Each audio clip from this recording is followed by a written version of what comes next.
I'm Jeff Storr. I'm Artistic Director of Manbites Dog Theater and founder with my partner Edward Hunt of the theater in 1987. I'm Paul Frelick, the Artistic Director here at Deep Dish. We've been at this for almost 10 years now, doing thought-provoking, engaging work. I'm Jerome Davis. I'm the Artistic Director of Burning Coal Theater Company.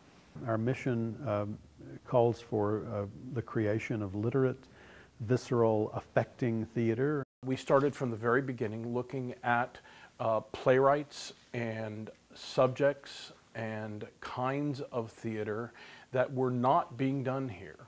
We purposefully looked to find new work, work that might not otherwise find a home in the Triangle area. New work is the lifeblood of any art form. It's easier to do plays that have already been done, have a tried and true record that people have heard of before and they've seen the film version and all that sort of thing, but that way ultimately leads to stagnation. One of the ideas behind the theater was to have the kind of broad programming that generally much larger theaters have.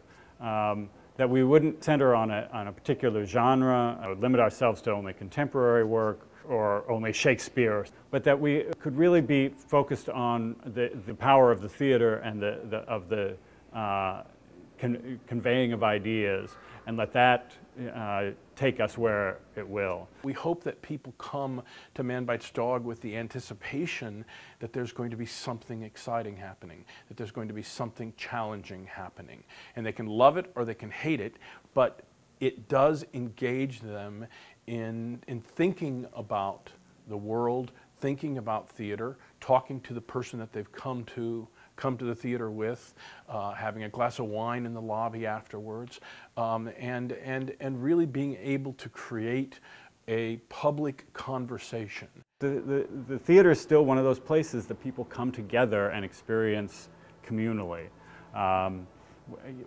We do a number of discussions around the plays, but even the kind of talk that goes on here in the lobby or in the restrooms down the hall, that this is not something you do by yourself in a dark corner of your house, but this is really something that you sort of contract with a group of artists and a group of audience members to experience together. What happens to a person when they walk into a theater space?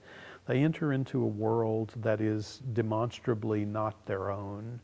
There are people there who behave differently, who have other interests, who have other life stories, life histories, and so we are pushed out of ourselves, and we're pushed to look at the world in a broader way. And I don't, quite frankly, I don't think that that there's a more valuable thing that one could do with one's time than to experience the world in that way.